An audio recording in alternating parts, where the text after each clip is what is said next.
Good morning, good afternoon, good night, wherever you are. Thank you for joining the Spiritist Talk series promoted by the United States Spiritist Federation every Saturday morning at 11 a.m. Eastern Time. I'm very happy to host this talk today by Marcelo Medeiros, who will be talking about the importance of silence in our lives. Let's give Marcelo a very warm welcome. And before he starts his presentation, allow me to introduce him. Marcelo Medeiros joined Spiritism in the 2000s and has been actively involved in the Spiritist community in the United States since 2012, offering his expertise in media communications. He currently resides in Georgia and plays an active role as a member of the Caritas Spiritist group. In his professional life, Marcelo works as a journalist in Atlanta. Marcelo, thanks so much for joining us, and it's all on you now. Take it from here. Hi, Luis. Thank you so much for having me. Thank you all for this invite, and thank you everyone all of you who are joining us and watching us, having this moment to study and to reflect a little bit about this topic of silence. And the reason I wanted to bring this topic today is because I have already talked in the past about the power of the word, and I work with word and communication. So usually we have like tons of books and tons of TED Talks and these and that, talking about how to speak, how to improve the way we speak, when to speak, the perfect languages and pronunciations and ways to express ourselves. But it is also important for us to think about the silence that we have in our daily lives. So for me, it was good to have this moment to study this topic and also look back and see through my actions and my life, how can I improve that, and how I use or I do not use the silence in my daily life. And so we can all together here see the importance of that and how each one of us, we can improve the use of silence according to the teachings that Jesus brought to us, that the Spiritism brings to us as well. So before talking a little bit about the Spiritism and all these teachings that we have, let's think for a while about all the sounds and all the noises that we have in our life, about sound pollution. It is a very important topic today because it is considered a health issue. We, in our lives, we are surrounded by noises. If you see the examples that I have here on the screen, we have our cell phones. They are on 24/7 with many apps. We have to watch movies, to listen to music, or to talk to other people. We have, if we live in a big city or if we need to commute to a big city on a daily basis, we have all this traffic with many cars and trucks and motorcycles around us. It can be really noisy many times. And even if we are inside of cars, many times we close the windows, and what do? We turn on the music, and then we are also surrounded by the noises from outside, the noises from inside, and we have here the TV, the speaker. And it's interesting because while I was thinking about this topic, I remember a few conversations that I have with some colleagues in the past few weeks, few months, and some of them, they were saying that they cannot stay in their own home in completely silence. They need to turn on the TV or turn on the radio because they need to have a background noise while they're doing their daily activities. And a few times, many of us are like them. We feel this necessity of having the noise around us, can be a TV on at the time we're going to sleep to help us sleep, or having some kind of music. So many times we do not notice that, but we have sounds, this sound pollution around us basically 24/7. So not only this sound around us, but also we have the sounds of our talks or of our conversations. How much do we talk every day? According to researchers, we usually speak around 15 8,000 to 16,000 words a day. That means that all the time we are or talking or listening to someone else. If you're at work, if we are at home, or we may be on the phone. So not only do we have these sounds around us, these noises, but we also have, of course, the conversations, and they are really important to us. But a few times we need to think about it, about when to talk and how to talk, if we're talking too much or not. So we are going to talk a little bit about that, think a little bit about that.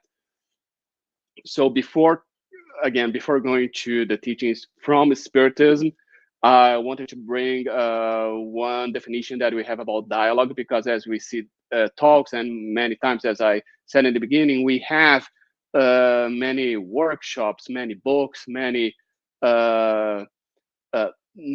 studies about how to improve the way we talk and the way we dialogue to others. And so I brought here one teaching from a specific book.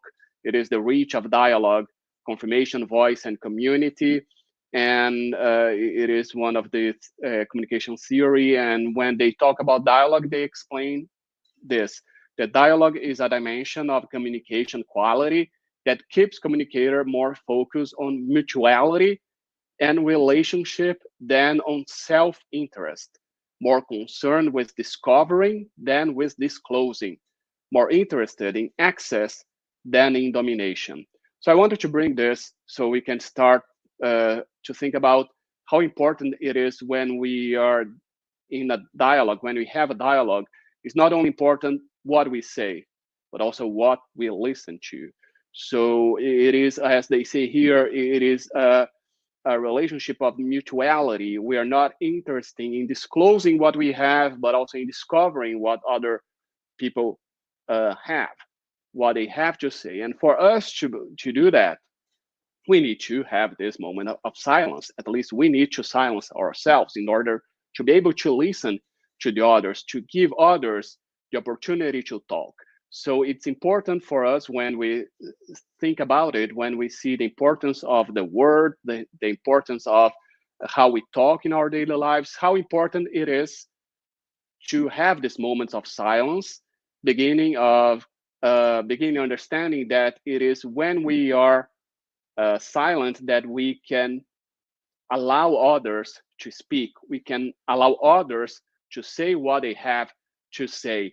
And in my opinion, one of the greatest example, of course, that we have about that is Jesus. And we are going to see how Jesus used to do that while he was here incarnate on earth among us. But before that, let's go to the Spirits book to see what the Spirits book, what the Spirits also who help Kardec with the codification, they have to say about that. So it's in the question 772. In this question, Kardec is talking about the vow of silence. He's asking about the vow of silence, and the Spirits, they say that in the world we live in, we do not need the vow of silence. So they are against that. Because we live in a society and we need to interact with others. So if we go and live alone in a tiny place without communicating with anyone, how are we supposed to evolve? How are we supposed to learn? But they say the following about the silence. They say you should ask yourselves whether speech is found in nature and why God has created it.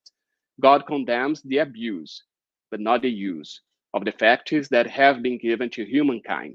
Silence is useful because you gather your thoughts when you practice it. Your spirit has more freedom and can enter into more intimate communication with us. So here we see another aspect of the silence. When we are in silence, not only we allow others to talk to us, but also we allow us to listen to ourselves. We allow us to have that moment to gather our thoughts and also to communicate or to receive this message, this intuition from our guardian angels, from the high elevated spirits and the spirits around us. Let's just think for a moment what happens, for example, if we face some situation when we get desperate, when we are in affliction, if we start to scream, if we start to go out of control, and how can we hear any voice at that moment? No matter if it is someone next to us trying to calm us down, no matter if it is the voice of our guardian angel. So in those moments, we need to silence ourselves. So the same happens in many different moments in our lives. And it's interesting what they say, like God condemns the abuse, but not the use. So they are talking specifically about the vow of silence. So God condemns if we abuse of that, like if you are going to live in a tiny place without communicating with anyone else, but he does not condemn the use. The use, silence is useful. So we just need to know how to use it. And so, as I said, one of the, the best example, of course, that we have here is the example of Jesus. And I brought a few examples from the book Jesus in the Home, because in my opinion, it is one of the best books that I have read, that give me the opportunity to know Jesus in a different way, different from what we have in the gospel, in the Bible, because here we have different stories talking about the meetings that Jesus used to have at Simon Peter's house. So if we start to see all these meetings, all those stories that Neo Lúcio brought to us through the mediumship of Chico Xavier, we are going to notice how Jesus acts. And also we can notice the moments of silence that Jesus had during his talk. So this first one, Jesus in the first chapter, Christian worship in the home, Jesus is asking Peter about how different professionals prepare their day of work. And so he asks a few questions to Peter. Peter gives Jesus the answers, his own explanations, and then Jesus didn't say anything for a few moments and then explained. So we see here that Jesus listened to Peter.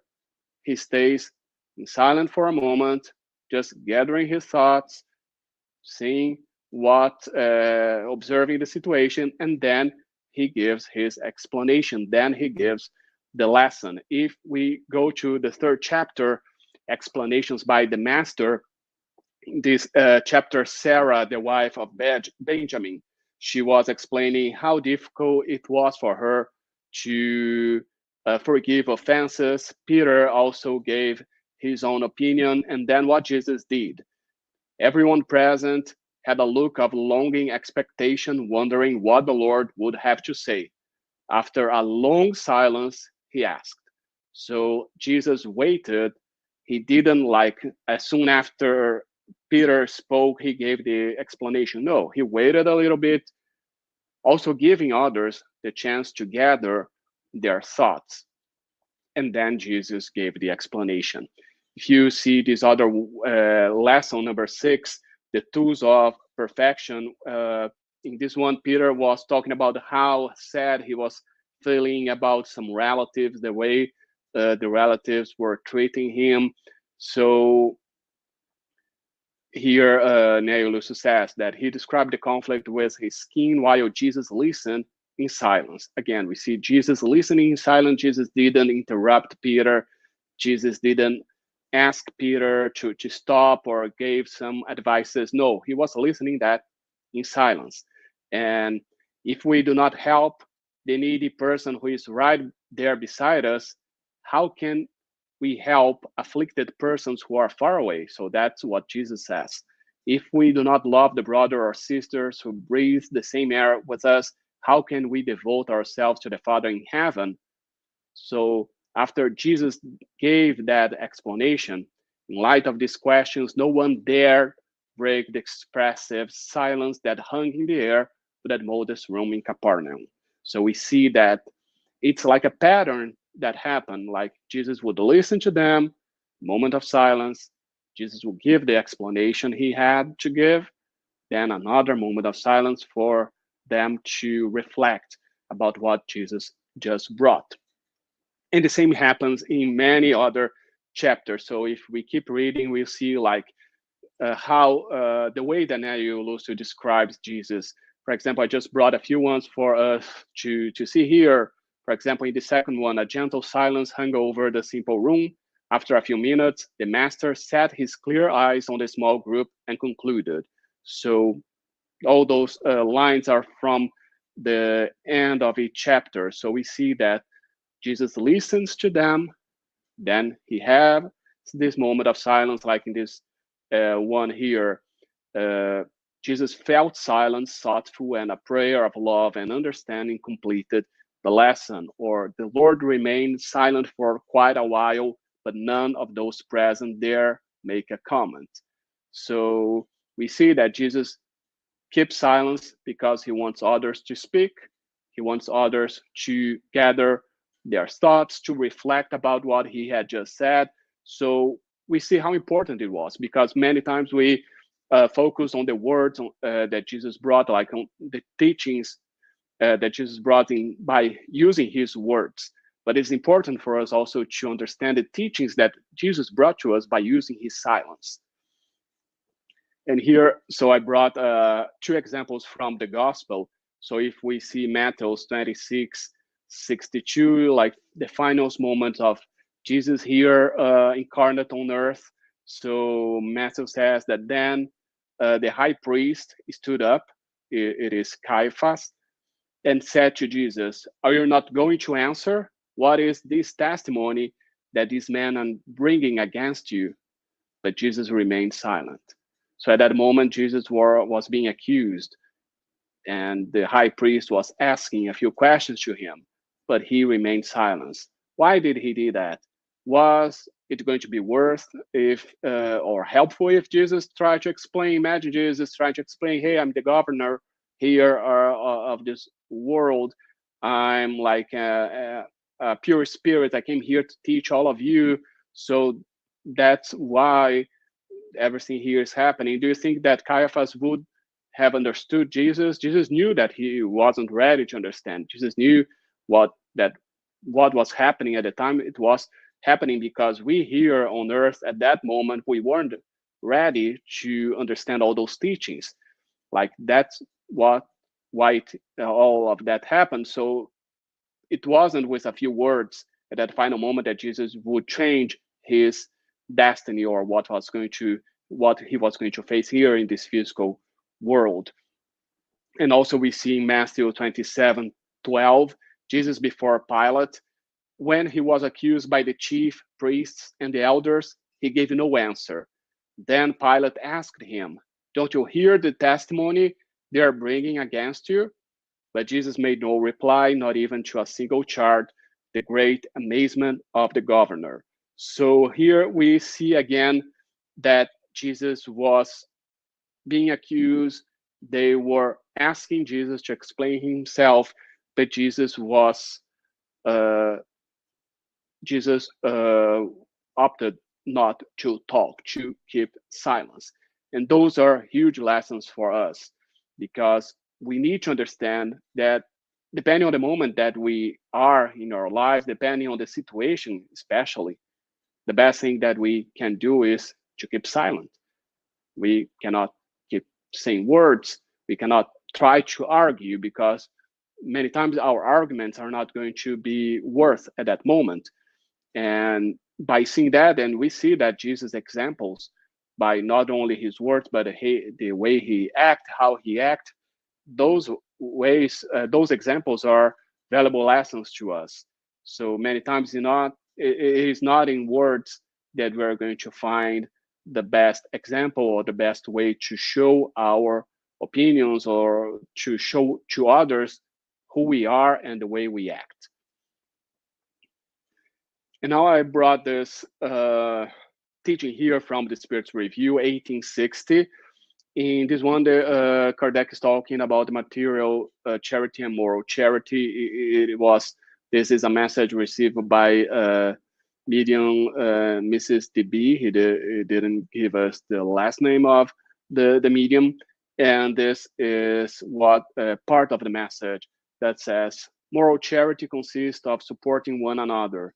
That is the least done in this inferior world where you are now incarnated. Hence, be charitable for you shall advance more in the path of good.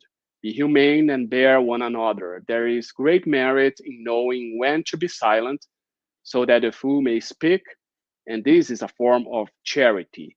Go silent when the mockery leaves the jester's mouth. Don't notice the sarcastic smile in the mouths of those who wrongly judge themselves above you when in the spiritual life. The only true life, they are sometimes far off. There is merit, not of humility, but of charity in this, because it is moral charity in not seeing others' mistakes. So for me, it was really interesting to see and to reflect about that, how silent can also be a form of charity. Like if we keep silent before someone who is mocking us, before someone who may be saying something because the person is ignorant in the aspect that the person does not have knowledge enough to talk about a specific topic, or the person doesn't know the whole situation. So many times, as Jesus did, if we see the examples, the two previous examples from the gospel, Jesus was being charitable. Jesus was listening to what people had to say, the accusations that he was suffering, but Jesus was being charitable at that moment because he knew that they didn't know better. They knew that even if he tried to explain the truth, they wouldn't understand. So it was a way of Jesus. It was also a lesson from Jesus showing us how to be charitable in those moments by keeping these silence moments. And now, another lesson that I brought from this time from the Gospel according to Spiritism, if we see the chapter 20, the last hour workers, and number 5, number 5, the Lord's workers.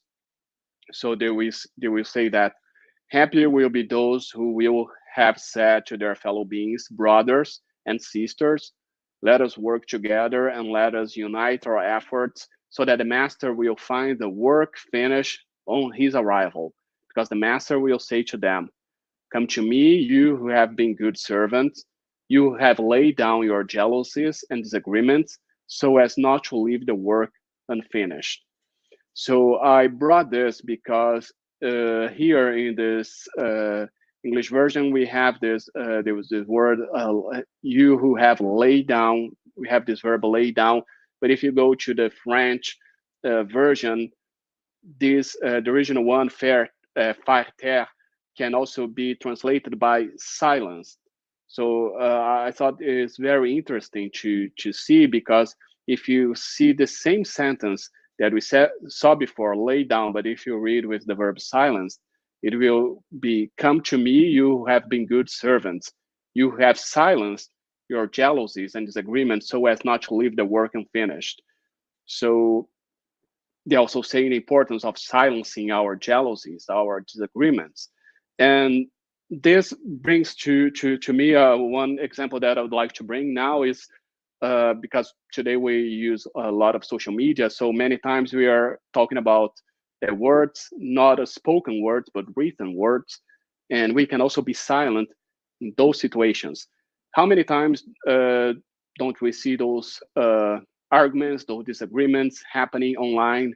A poster on Twitter or on X, people can like post something there, and then we are going to see many people replying, and we see those huge arguments, no matter if it is about politics, especially politics today, but some other topics, and people are going to be engaging in that situation. If you see Instagram, for example, it's social media that, in my opinion, it brings a lot of jealousies, because we can see people with their perfect lives, perfect in a way, like, because they try to show themselves as always happy and in good places, and it can also bring jealousy to others and to us. So how important it is also for us to keep this silence online, keep this silence also in the written world. So not to go there and to reply to posts, to reply to other people, and also like replying to email. How many times it's better for us to, if we receive an email and that email, like someone disagreeing with us, someone complaining about us, and how, or a text message. The first impulse that we have is to, at the same moment, reply, to send another text, to send another email with our arguments.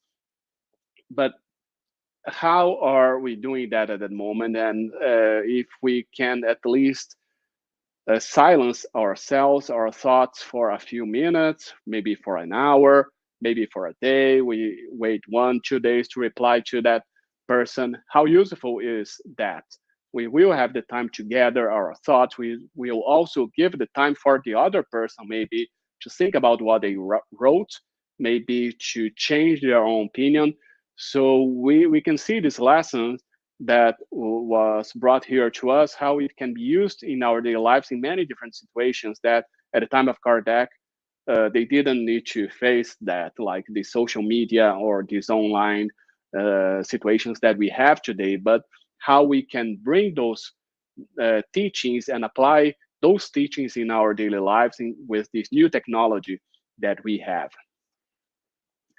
Another example that I have here from the book Heaven and Hell. This is from chapter 7, Earthly Expiations. So it is the spirit of Mr. Latio that is talking to Kardec through a medium. In this spirit, he had a terrible or horrific death, as they describe in Heaven and Hell. He suffered for 24 hours before discarnating after an accident.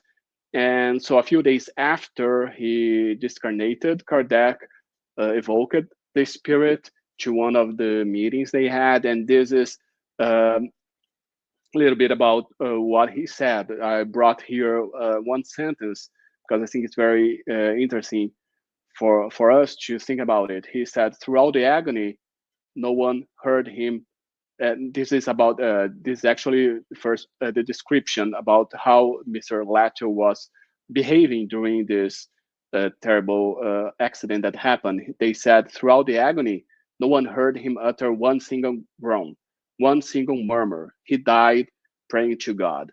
So here we see that instead of screaming, instead of complaining, instead of saying anything that he could be saying, he stayed like silent, praying. So silence and prayer throughout his agony. So this, only this would be a excellent example to us how a person can keep silence and praying. As we saw, like when we silence our thoughts, we can connect ourselves to the higher spirit. So he was doing that throughout those hours that he was suffering. And then through his communication, he tells Kardec, however, I have a consoling spirit who hasn't left me since I breathed my last. I was still able to speak when I saw him already at my side. I thought that a reflection of my pain was making me delirious and causing me to see ghosts. But no, it was my guardian angel who silently and quietly consoled my heart. As soon as I left the earth behind, he said, come, my son, greet the new day. So here we have two examples of silence. We can see how Mr. Latio, he kept silence throughout his final hours, like keeping silence and praying, keeping silent and praying, how it helped him also to connect to his guardian angel who was by his side, but he didn't say a word. Like his guardian angel was there, but he didn't say a word until Mr. Latio was prepared to listen to him.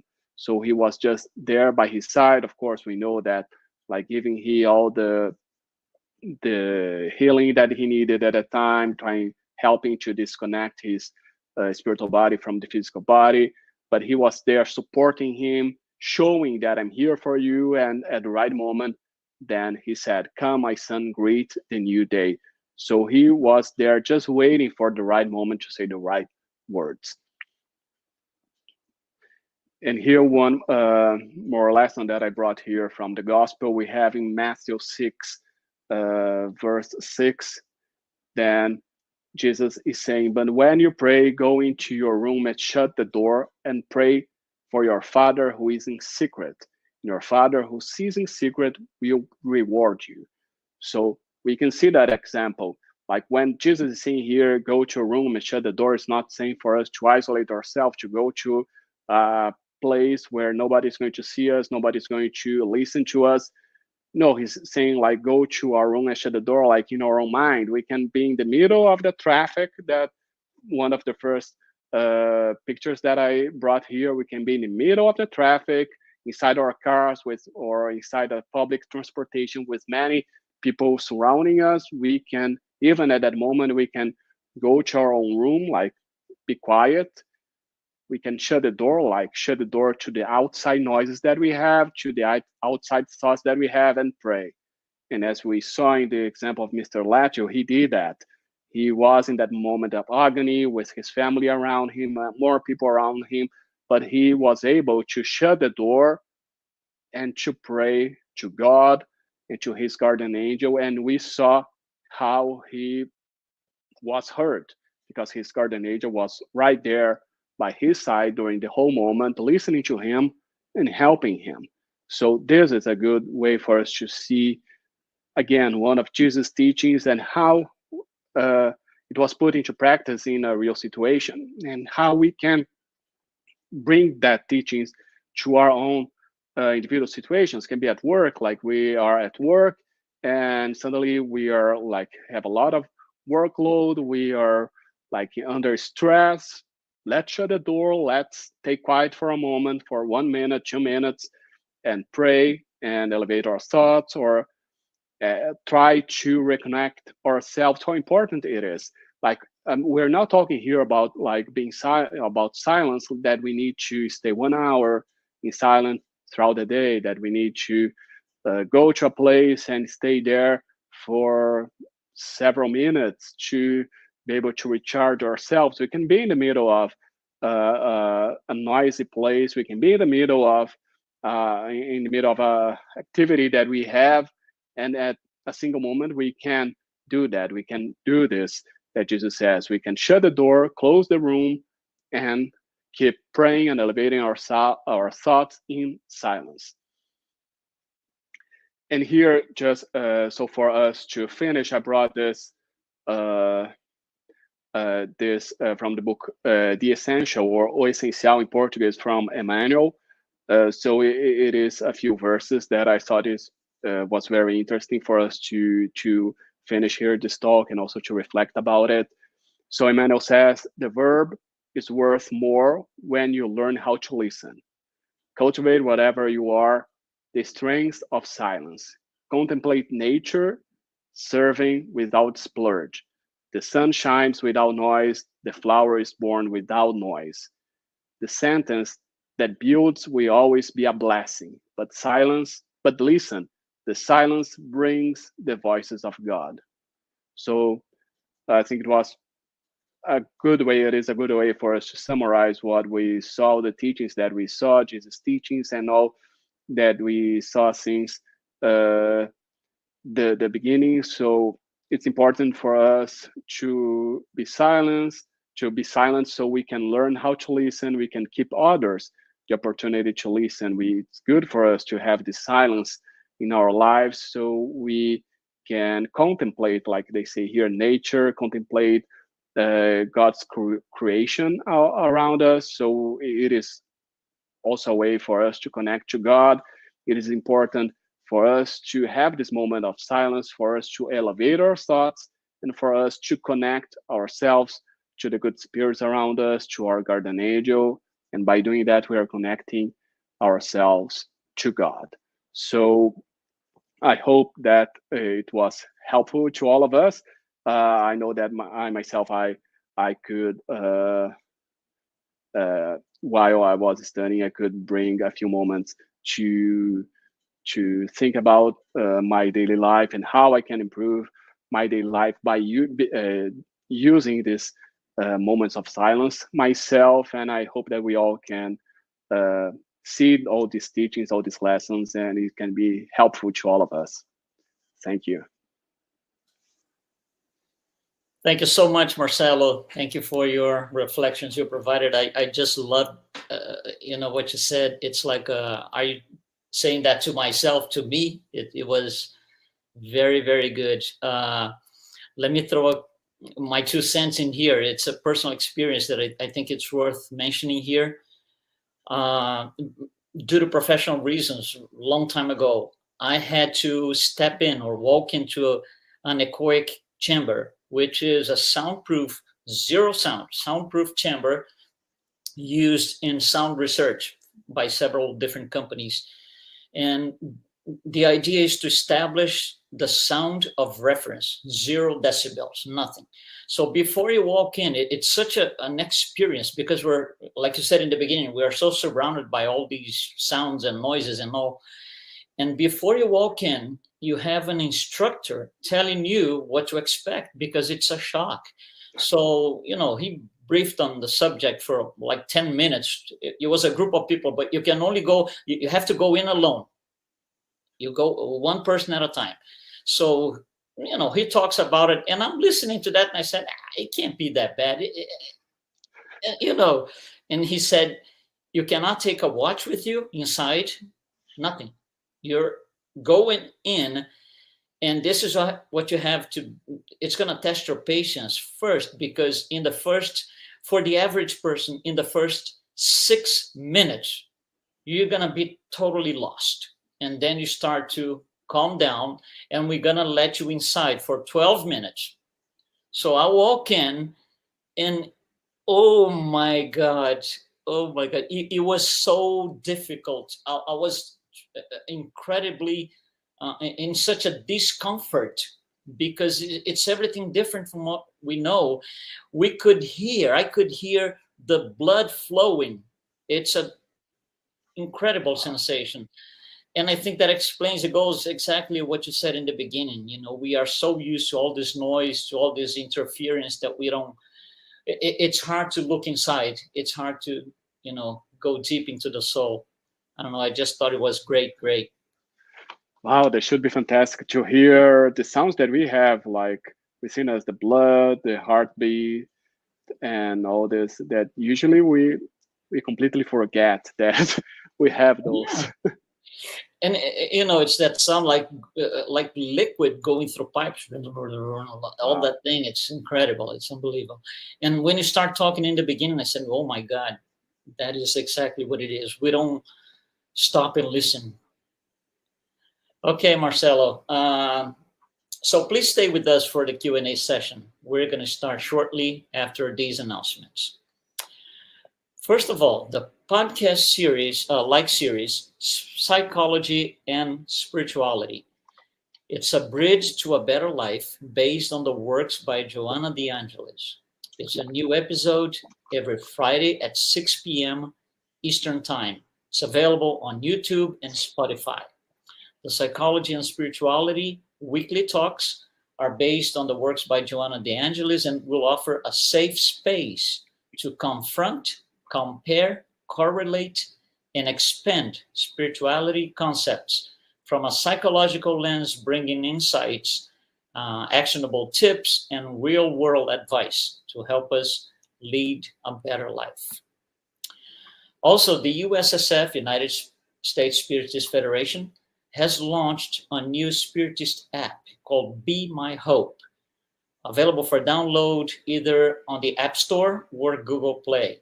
This brand new app offers uplifting content in a collection of videos, daily messages, and audio materials. Download it now. On the screen, please note that there is a QR code. If you want to help the USSF produce more publications and promote Spiritism to everyone, scan the QR code on the screen for your donation. Okay, so let's start now addressing the questions and comments from the audience. And if you haven't put your question yet, there's still time for it. Let's see if we have any questions. Here it is from the U.S. Spiritist Federation.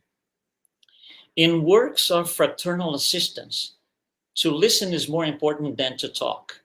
How can we learn to control our impulses to talk and give advice instead of just listening and giving moral support?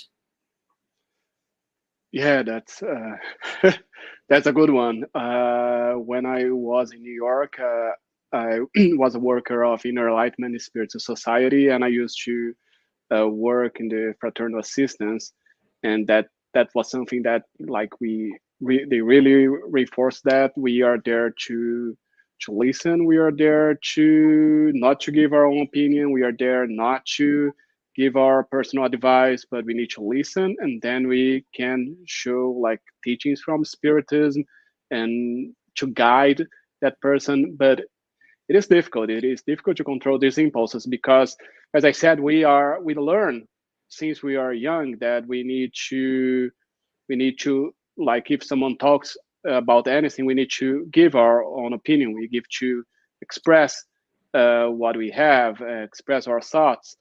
In my own profession, like I work as a journalist, so if I'm interviewing someone, we don't like to have those moments of silence because as soon as someone is finished giving the answer, we need to have the another question ready and ready and ready, and so it's something that we really are used to. And but when we are doing the fraternal assistance, it is important to give, because many times we need to have that in mind. Many times that person does not have anyone else to speak with or to open their hearts and what they are having. So many times that moment, that 1 hour or 45 minutes they have during the fraternal assistance is the only moment that the person will have someone to listen, to really listen to them. And many times it's not about the person talking and receiving advice, but a few times when we are doing the fraternal assistance, or like if I'm the one receiving the assistance at that time, if I go to a fraternal assistance, many times I am the one who needs to listen to myself. So by putting out my worries, by putting out what I'm suffering or what I'm feeling, I will have that moment to listen to myself. But so that's a moment only for that person. So and a few times, not only during fraternal assistance, but when we are talking to friends, to family members, that's important for us to allow the person to express themselves, because a few times they need that moment also to listen to what they're saying and to reflect about that. And if they don't feel that they are being able to express, themselves, that kind of defeats the whole purpose. Yeah. All right, see if we have another question here. From the United States Spirit Federation. Could we say that in a heated conversation, our silence allows us to put reason above instinct before saying anything we can later regret? That's a good one. Yeah, I think that does. We can say that, especially going back to the examples that I brought from the book Jesus in the Home.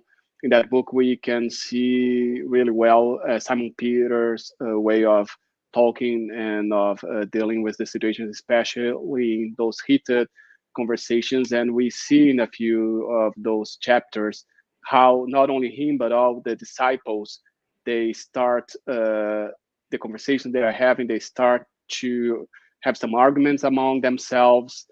And because we see they're only putting the instinct, like they're putting what they're feeling, and without bringing the reason to the talk. And Jesus is always the one who, okay, let's come down, let's see, let's listen, let's have this moment of silence, because then the disciples, they have that moment to hey, yeah, let's keep a few of the examples that I brought, like in the end, Jesus gives the lesson, and then he gives a moment for the disciples to express what they want.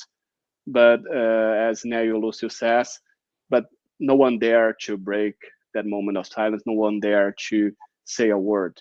So a few times it is about that, because we only have our own instincts, or we just want to say something without bringing the reason, without thinking a little more about that, and the silence allows us to do that. Yeah, that's true. And very interesting. Let's see if we have another question. Yes, Daniel Santos. What is the role of silence in both verbal and nonverbal communication?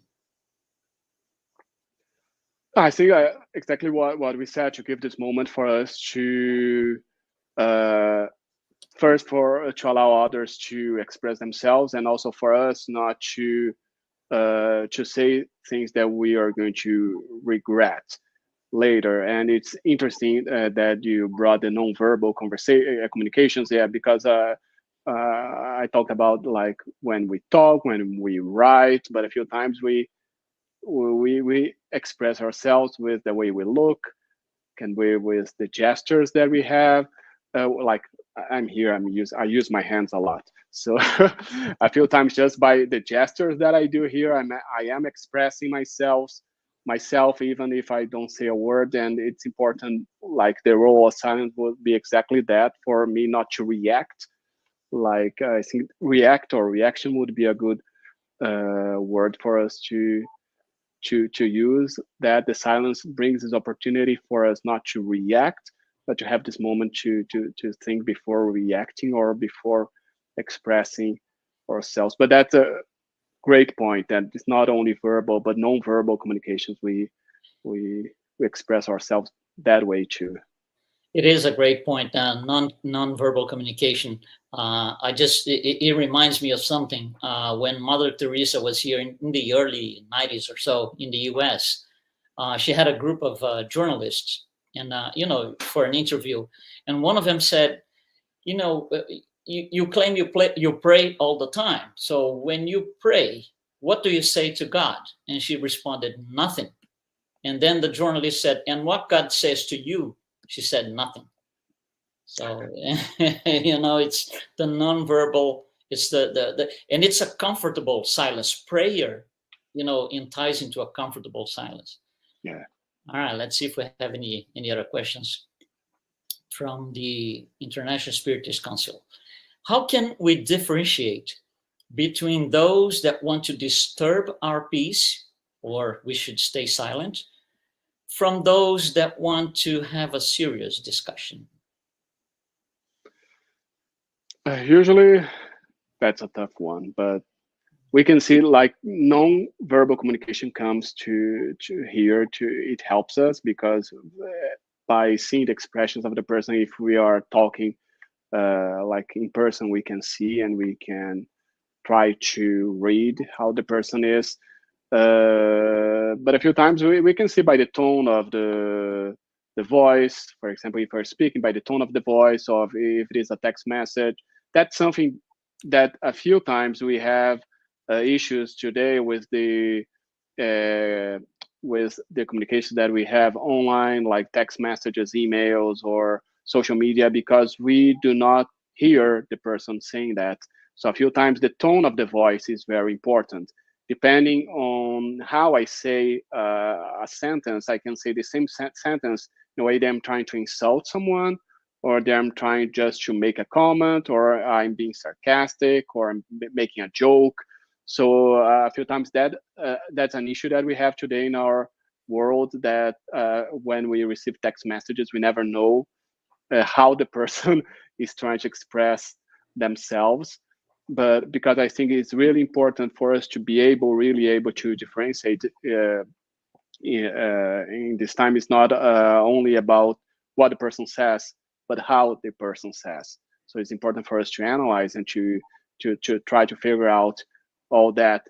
But even in a serious discussion, we need to at least try to keep, can be a few seconds of silence before giving our answers, because as I was saying, like we are really, like we have this tendency today in our society that we cannot have those moments of silence. So if you ask me a question, I need to have the answer right away, and we need can be a few seconds for us to, okay, let me check how I can answer that.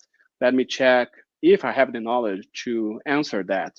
So can be a few seconds. It is very helpful. Even if it is a serious discussion, we need to have those moments of silence. It doesn't mean, of course, if it is the person is trying to disturb us, we can, like, as we saw the examples, we can keep silent, like we don't need to reply. But even if we are going to reply, it's important for us to gather our thoughts before putting that out. And we can actually tell the person, you know, we get a question or in the middle of a discussion, we can tell them, let me think about this for a second. And then you take whatever, 5-10 seconds, because then the person knows what to expect. You know, that person needs to give you your 5 seconds, your 10 seconds. So it makes more comfortable, I would say. Yeah. Yeah, I think we have a last question here. Well, let's see. No? Okay. Well, Marcelo, it was very good having you here. Thanks everyone who watched today's talk live and those who have been following us on our weekly Spiritist Talk series. Next Saturday, we will not have the Spiritist Talk series because it's Thanksgiving weekend. So just take the time to enjoy and celebrate with your family and friends and those loved ones. It is such a precious opportunity to do that. Our next Spiritist Talk will be on December the 2nd. We will announce through our social media channels who is going to be our presenter. Marcelo, before we close the live, can we have you say a prayer for us, please? Sure. Dear God, beloved brother Jesus, guardian angels, and all the benefactors, and all the spirits that help us here in the US and spreading the Spiritist teachings here and throughout the world. Thank you so much for having this opportunity of have these weekly talks here. Thank you for allowing us to have this moment of reflection and being able to bring these lessons to our daily lives, to be a good example to our neighbors, to our friends and family, and to being able to be a good son to you, a big worker in your vineyard. Thank you so much, and so be it.